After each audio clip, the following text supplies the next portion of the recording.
एकदम इमरान खान साहब ने पोजीशन बदली है। पहले बहुत ही कंसिस्टेंट उनकी पोजीशन थी, मगर बदली इस तरीके से है कि पहले ज़ाहिर है वो 9 मई के हवाले से बयान देते हैं, फिर मुज़ाकरात की बात करते हैं और आज ये कहते हैं कि हम अपना नुमाइंदा मुकर्रर करने को तैयार हैं, फ़ौज भी अपना नुमाइंदा मुकर्रर करे, हम मुज़ाकरात करेंगे।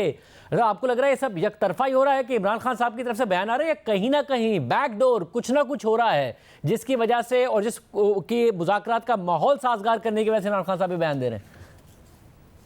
शाहजेब साहब, वो जो कंसिस्टेंसी है ना इमरान खान साहब, the only thing consistent about him is his inconsistency. उनकी इनकंसिस्टेंसी के अलावा, उनके यू टर्न्स के अलावा, उनका एक बयान देकर उस पर वापस फिर जाने के अलावा उनकी शख्सियत में कोई चीज जो है वो ऐसी नहीं है जो कंसिस्टेंट हो। तो देखिए, बात यह है कि कहा गया कि इदारा क्योंकि न्यूट्रल हो रहा है, तो कहा गया न्यूट्रल तो जानवर होता है, न्यूट्रल तो कोई चीज नहीं होती, या आप हक के साथ हैं या बातिल के साथ हैं, अपने आप को हक गर्दाना गया। और देखिए ये क्या कोशिश है कि फौज को सियासत के अंदर लाया जाए या उनको कहा जाए कि जी आप जो है वो हमारी हिमायत करें। मैं ये समझता हूं कि एक तरफ आप ये इतराफ करते हैं कि 9 मई के हमले जो है उस हवाले से मैंने कहा था GHQ जाओ, या मैंने पुरअमन एहतजाज का कहा था। ग्रांटेड, ठीक है, आपने कहा होगा, मगर आपकी तीनों बहनें कोर कमांडर हाउस के बाहर क्या कर रही थी? आपका भांजा वर्दी की बेहुरमती क्यों कर रहा था? आपके लोग जो है वो शोहदा की यादगारों को मस्मार क्यों कर रहे थे? आपने जितने साल लगा के जहन साजी की लोगों की और लोगों के जहनों को जहर आलूद किया, कौमी सलामती को दाव पर लगाया, तो ये जो तरला मिन्नत की कोशिश है, मैं ये समझता हूं कि जो इनका सोशल मीडिया का सेल पकड़ा गया है और इनके लोग पकड़े गए हैं, वहां से इक्विपमेंट मिला है, ये तहकीकाती इदारे बेहतर बता सकते हैं, FIA और पुलिस तहकीक कर रही है। गालिबन तो मवाद ऐसा निकला है कि ये अब तरला मिन्नत करने पर मजबूर हो गए हैं। और मैं आज भी देखिए कि उस स्टेटमेंट में कि जी बिगड़ा हुआ बच्चा हो, तो ये बात वहां पे की गई कि जी फिर उससे तो सुधारना पड़ता है, फलां करना पड़ता है। तो ये यकतरफा एक ख्वाहिश है,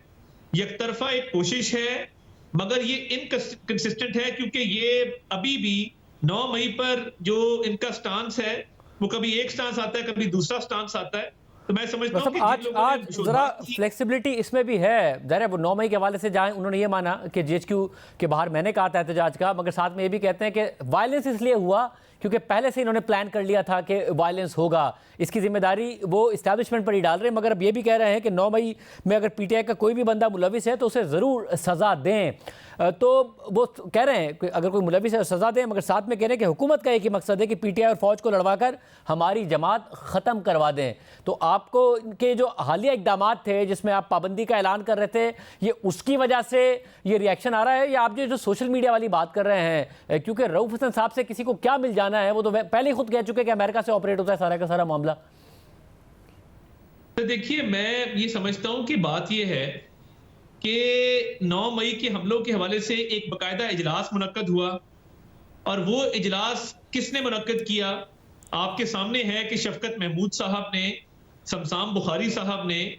कहा कि जी हमने वहां इख्तिलाफ राय किया था कि ये 9 मई वाले हमले नहीं होने चाहिए। अब जो लोग हैं उनको किसने भेजा था? क्या उन्होंने एकतरफा तौर पे फैसला किया कि वहां चले जाओ, और फिर ये बयानिया कि जी हमें रोका नहीं गया, हमें वहां पे जो है वो मजामत हमारे खिलाफ नहीं की गई? ये तो चाहते थे लाशें गिरें और पूरा सिस्टम जो है वो डिस्टेबलाइज हो और एक कियोस्क फैल जाए और एक एनार्की की सूरत हाल हो। तो मैं तो नहीं समझता, 9 मई के हवाले से भी उनकी वही पॉलिसी है जो पहले थी, और आज भी जो उन्होंने मीडिया से बात की है। अता साहब, जो आप बातें कर रहे हैं और जो इमरान खान साहब की पॉलिसी आप बात कर रहे हैं, क्या फौज भी इस वक्त ऐसा ही सोच रही है? उनकी भी यही पॉलिसी है जो 9 मई के बाद थी आज, या फिर कहीं ना कहीं कुछ ना कुछ बर्फ पिघली है जो Imran Khan back to back बयान दे रहे हैं और माहौल साजगार कर रहे हैं? देखिए, ये तो वो बेहतर बता सकेंगे और DG ISPR बेहतर बता सकेंगे, मगर मैं ये समझता हूं कि स्टेट ऑफ पाकिस्तान में एक ऐसी सियासी जमात जो 9 मई के हमले भी करे, जो IMF को लेटर लिखे, मुल्क को डिफॉल्ट करवाने की कोशिश करे, साइफर पे झूठा बयानियां घड़े और कहे कि हमने इसके साथ खेलना है, और उसके बाद शोधा की यादगारों को मस्मार करे, आर्मी चीफ के खिलाफ, फौज के खिलाफ सोशल मीडिया पे मुनज़्ज़म कैंपेन चलाए, और ये कहानी शुरू होती है मैं छोड़ूंगा नहीं, और अब आके कहते हैं प्लीज हमसे बात कर लो। तो मैं ये समझता हूं कि ये एक दोहरा मयार है अबानी चेयरमैन PTI का, मुनाफिकाना सियासत है, और ये यकतरफा एक कोशिश है कि मैं किसी तरीके से किसी से कोई बातचीत कर लूं, जिसका इम्कान मुझे नजर नहीं आता। अच्छा, मगर जब उनसे कहा गया कि आप सियासी जमातों से मुज़ाकरात क्यों नहीं करते, एक सहाफ़ी ने उनसे कहा, तो उन्होंने कहा कि SIFC क्या है, मोहसिन नकवी कौन है, मुल्क में गैर एलानिया मार्शल लॉ है, मोहसिन नकवी इन्हीं का तो नुमाइंदा है। तो वो वाजे कर रहे हैं कि जी जिनकी चल रही है मैंने उन्हीं से मुज़ाकरात करने। देखिए, मैं ये समझता हूं कि ये फिर देखिए ना, SIFC तो इन्वेस्टमेंट के लिए बनाया गया इदारा है और वो PDM के दौर में बनाया गया था, उसका तसलसल जारी है। तो मुझे नहीं लगता कि ये जो इल्जामात लगा रहे हैं, देखिए मोहसिन नकवी साहब के हवाले से मैं बड़ा क्लियर हूं, पंजाब में हालांकि वो केयर टेकर CM थे, उन्होंने बड़ा डिलीवर किया है और उन्होंने बड़ा परफॉर्म किया है। तो ये कह देना कि जी मोहसिन नकवी कौन है, SIFC क्या है और मैं सियासी जमातों से बात नहीं करूंगा, तो ये भी एक बिगड़ा हुआ एटीट्यूड है जिसमें वो समझते हैं कि सियासी जमातों से शायद उनको बात नहीं करनी चाहिए। वो अपने आप को सियासत से मुबर्रा समझते हैं। तो ये कुछ समझ नहीं आ रही इनकी बात की कि ये क्या पते खेलना चाह रहे हैं, ये क्या मैसेज देना चाह रहे हैं। मगर सब बात ये है, मगर जब आप इनकी इन बातों को अगर कनेक्ट करें कि मुस्तफ़ा कमाल साहब को भी अचानक IPPs के कॉन्ट्रैक्ट याद आए, गौहर एजाज साहब को भी अचानक IPPs के कॉन्ट्रैक्ट याद आए, हुकूमत पर प्रेशर पड़ रहा हो और हुकूमत के लिए back to back press conference हो रही हो, जब आप इसको इस बात से कनेक्ट करते हैं तो फिर आपको कहीं लगता है कुछ ना कुछ बैकडोर हुआ है जिसकी वजह से इमरान खान साहब ये बयान दे रहे हैं और हुकूमत पर प्रेशर पड़ रहा है? इसका ना कोई इम्कान है और ना इसकी कोई, मैं समझता हूं कि इसमें कोई हकीकत है।